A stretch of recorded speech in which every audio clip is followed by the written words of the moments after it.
Here's the news for this evening. Millions in government money missing, a new report highlights. Rights of the Child Commission engages police over allegations of malpractice in child sex reports. Trigger-happy GRA employee is arrested for firing multiple shots into the air. And we'll take a look at regional news and world news.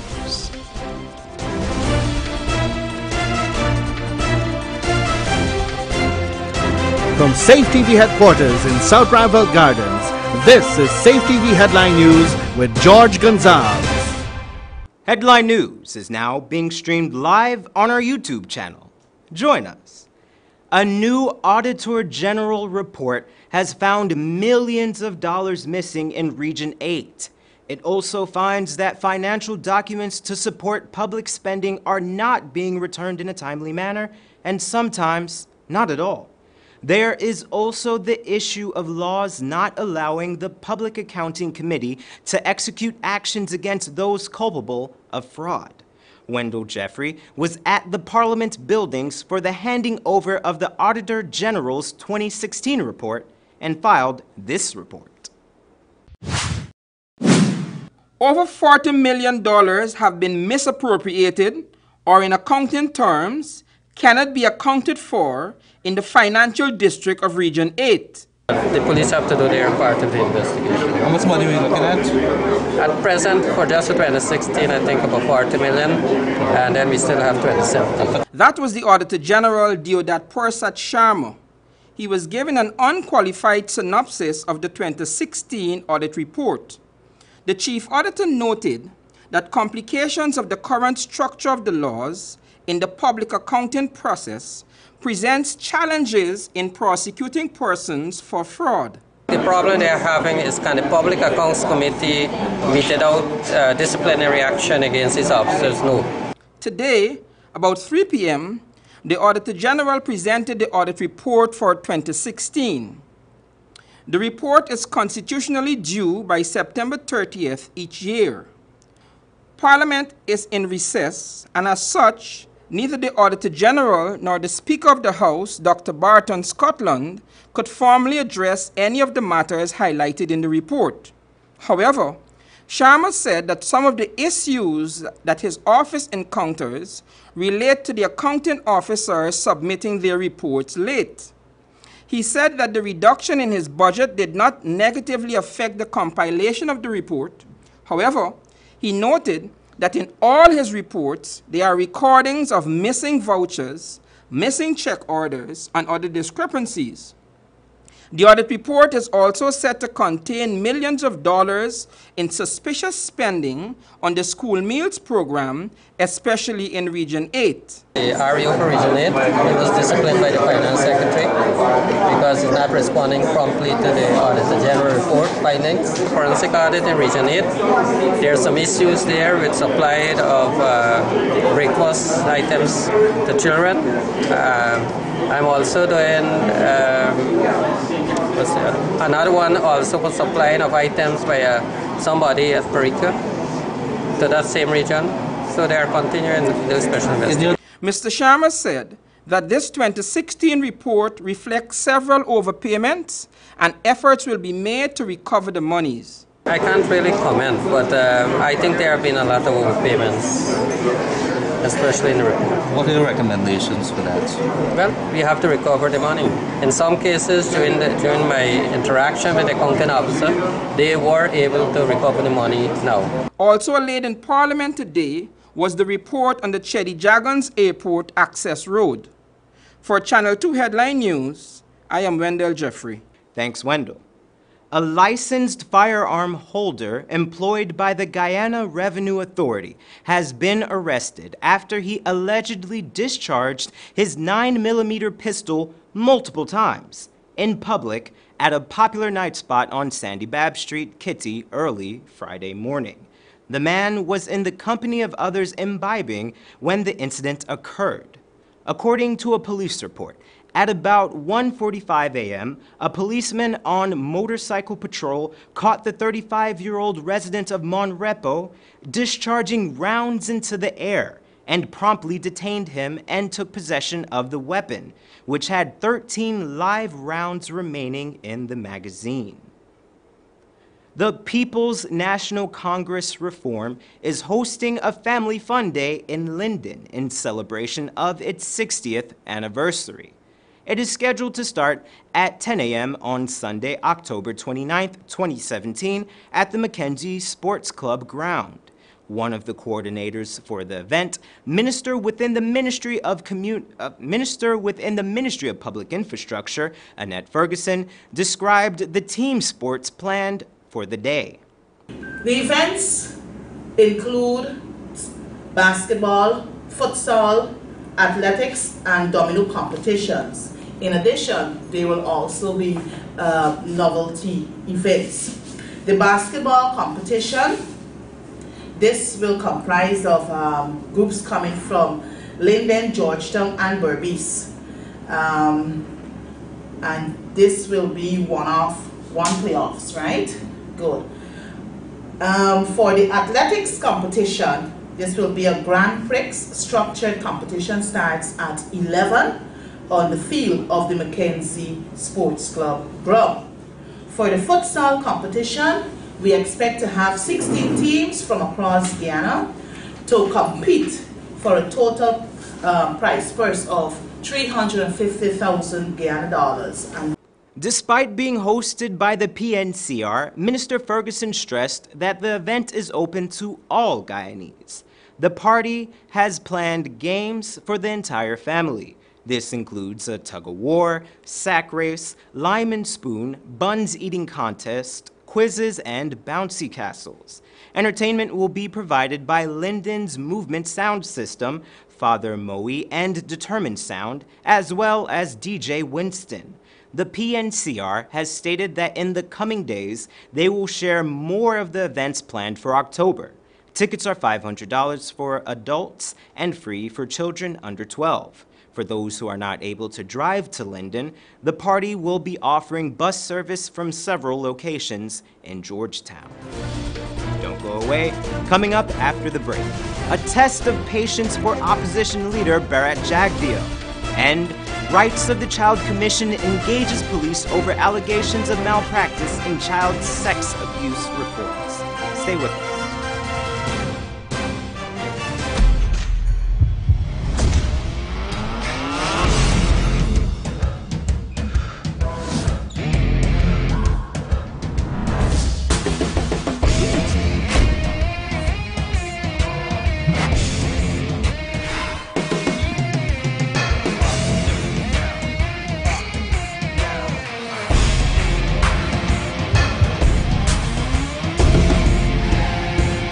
Louis Styles, simply different.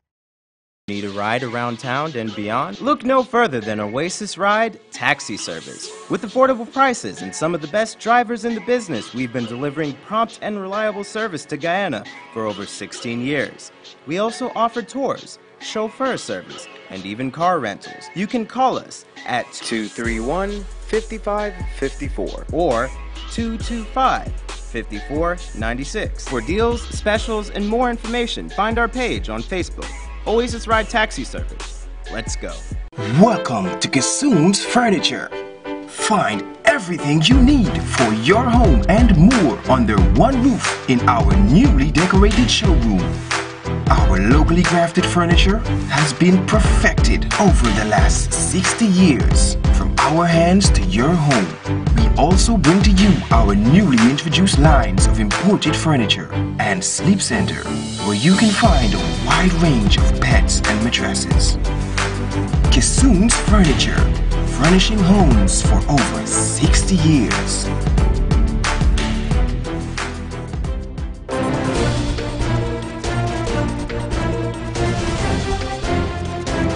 Welcome back. Opposition leader Bharat Jagdeo is waiting with bated breath for President Granger to pronounce on the list of nominees for the post of GCOM chair. The leader of the PPPC believes that the written ruling of the Chief Justice now forces the president to make a selection on one of the names on the third list, which he submitted to the president in August. Wendell Jeffrey reports. Former President Barra Jagdeo is worried about the time which has elapsed since he submitted a third list of nominees for the post of chairman of GCOM to President David Granger. It has been about 8 weeks since, and the president is said to be wrapping up an overseas trip that included stops to the United Nations General Assembly. There is a list before the president now, and that's the list that he has to look at. I hope he will use the ruling in making the decision on this list. The opposition leader was there responding to whether or not he would like the president to consider any of the other of his previous lists. Mr. Jagdeo was fielding questions at his latest press conference on the matter of the written ruling of Acting Chief Justice Roxanne George Wiltshire. Jagdeo voiced parts of the Chief Justice's ruling. So her ruling is as follows. Question A, whether the list of persons for appointment as chairman of the Elections Commission required to be submitted by the leader of the opposition under the said Article 161(2) must include a judge, a former judge, or a person qualified to be a judge. The answer to this question is hereby declared to be in the negative, no. Secondly, under question B, whether the president is required under the Constitution to state reasons for deeming each of the 6 names on the list submitted by, there is something here, the president, to the president as unacceptable. The answer is hereby declared to be in the positive, yes.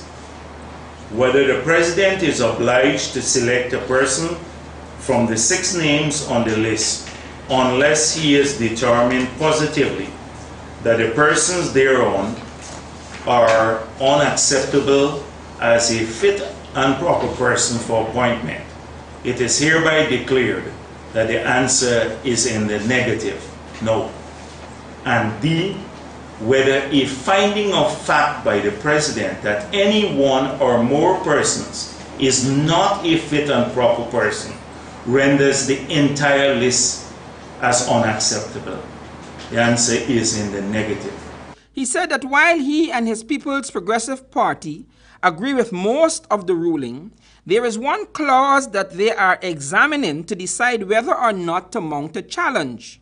Whilst we were in agreement, we were very pleased that she ruled on several of the issues posed in submissions by Mr. Gaskin, that there was one issue that we'd have to await the written judgment before we took a position on whether we will appeal the matter or not. Asked if he would support the president in challenging this ruling, Jagdeo said this. Nothing will stop the president from anybody could challenge any court decision. But I'm explaining to you why we have to do that. He said that the focus of the PPP's potential challenge to the ruling would be that of the provisor. That is to say, if the president rejects one list, he or she can unilaterally select a chairperson of his or her choosing. It is her opinion that there should be one list, and if the president finds that list unacceptable, he can move on to appoint people of a judicial nature. Channel 2 Headline News has reached out to the administration to find out if President Granger will challenge the Chief Justice's written ruling inasmuch as it now forces him to choose a person from the opposition's third list. Up to press time, we were unable to secure a comment from the government on this issue. For Channel 2 Headline News, I am Wendell Jeffrey. Thanks, Wendell. As we reported last evening, Assistant Superintendent of Police Oswald Pitt is investigating the handling of official complaints against Hillary Edwards, one of the men accused of the gruesome murder of 13-year-old Leonard Archibald. Given the nature of the reports, the Rights of the Child Commission has been in constant communication with senior police officials on this case. Here's more. Following the murder of 13-year-old Leonard Archibald, several members of the community came forward to also express complaints of molestation at the hands of Hillary Edwards, the prime suspect in the case. Amar Pandey, chairman of the Rights of the Child Commission, communicated that the anecdotal complaints against Edwards were far greater than the actual police reports. We did meet with the deputy commander of B Division, Region 6, and he indicated to us, actually made it clear that the police received only one report, and this was in 2015, about Mr. Edwards and his proclivity. The Office of Professional Responsibility is currently investigating the 2015 case. They have assured the RCC that if any wrongdoing is uncovered, disciplinary actions will be taken. But, according to RCC Commissioner Nicole Cole, the acting commander of B Division, Assistant Commissioner Lyndon Alves, expressed a report conflicting with that of his deputy commander. The commander of B Division had countered what the deputy commander said, because he is saying that there's been no reports. No record reports. Oh yes, that's his. That's Commander Alves. He's saying that there's been no reports recorded at all. So you have a disconnect there between what we were told by the deputy commander and what the actual acting commander would have said. That's the most recent news coming out with the Leonard Archibald's case. So Cole said that B Division seems to be in a period of damage control in light of the accusations and a photo of Edwards that seems to possibly corroborate with reports of him being intimately connected with a member of the force. You have a photograph of the perpetrator in a police cap, and I can remember asking the deputy commander, how is that? It's not a fake police hat, it's a real police hat. And where he's living is like three houses away from Sisters Police Station. So definitely there's been some kind of neglect, dereliction of duty, and the state must take responsibility, because the state has a responsibility to protect children. Police Assistant Superintendent Oswald Pitt has been dispatched to investigate the allegations of police misconduct. Headline News will bring you updates as details arise. And we stay in Berbice. Minister within the Ministry of Natural Resources, Simona Brooms, visited with the family of 13-year-old Leonard Archibald. Here's Esther Sobers with more. The horrific death of 13-year-old Leonard Archibald of Brothers Village, East Berbice, have ignited nationwide calls for more emphasis on protection of children at a time. Archibald's decomposed body was fished out of the Berbice River a few days after he disappeared. 2 men from the village have been charged separately with murder. Leonard's discovery came just as Guyana was observing Child Protection Week this week. Many persons from various parts of the country have sympathized with Leonard's family, including Minister of Natural Resources, Simona Brooms, who visited the family at their Berbice home yesterday. The government felt it best that one of us should be here to reach out to the family so that you know that the government wants to express condolences, and to also let you know if there are any other areas that government can be of support to you and your family. Leonard's mother, Abigail Archibald, expressed her gratitude for the support she received from the public and is confident that she will receive justice for the death of her son. Since he was not found, and I feel terrible because I was hardly eating, sleeping, and everything. I feel that I will get the justice that I'm looking for, because he is a good child. He is willing. Anyone can send him out anywhere. He go and he come back. He never stay out. Berbice Divisional Commander Lyndon Alves noted that since the unfortunate incident of Leonard Archibald, an independent investigation has been launched. We hope that persons who are going to the media will now go before the officer to give these statements so we can go at this matter. I also encouraged them when I was in there for them to come forward, because it is sad to know that we wait until something of this nature occurs, then for us to making the noise, when we could have dealt with it even before it meets to this stage. Some persons in the community have made claims of being molested by the perpetrators, and one recounted that a report was made to the police. The force has dispatched Assistant Superintendent Oswald Pitt to address the concerns raised by Leonard. Mr. Pitt can be contacted on cell phone number 661-5870. Again, that number is 661-5870. I'm Esther Sobers reporting for Channel 2 Headline News. Thanks, Esther. Still ahead, we have our regional news and international news. Stay with us. The ride around town and beyond? Look no further than Oasis Ride taxi service. With affordable prices and some of the best drivers in the business, we've been delivering prompt and reliable service to Guyana for over 16 years. We also offer tours, chauffeur service, and even car rentals. You can call us at 231-5554 or 225-5496. For deals, specials, and more information, find our page on Facebook, Oasis Ride Taxi Service. Let's go. Welcome to Kissoon's Furniture. Find everything you need for your home and more under one roof in our newly decorated showroom. Our locally crafted furniture has been perfected over the last 60 years. From our hands to your home, we also bring to you our newly introduced lines of imported furniture and sleep center, where you can find a wide range of beds and mattresses. Kissoon's Furniture, furnishing homes for over 60 years.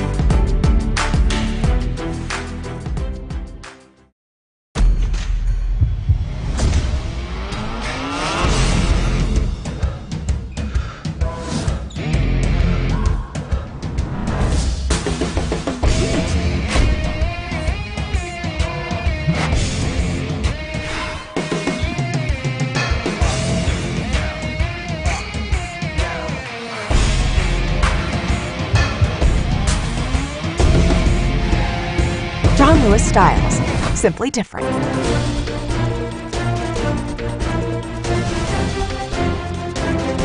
Welcome back. And now for news from the region. Former Prime Minister of Jamaica, Portia Sampson Miller, has urged Caribbean governments to work together in responding to climate change and disasters. More from Nation News. Former Prime Minister of Jamaica, Portia Simpson Miller, has urged the Caribbean to act as one as it tries to recover from the devastation caused by recent hurricanes. She urged governments to support a regional disaster fund while stepping up their commitment to fighting climate change. Ms. Simpson Miller was speaking on Tuesday night at the Errol Barrow Center for Creative Imagination, where she delivered the Sagicor Leo Leacock Memorial Lecture. We must invest, even from the little we have, in building capacity and resources to deal with these eventualities. For one thing is sure, and it is that there's no escaping the threat of hurricanes in the Caribbean. It is therefore time for the region to adopt appropriate building codes which can withstand these disasters. The governments of the region must commit to and seriously support the regional disaster fund.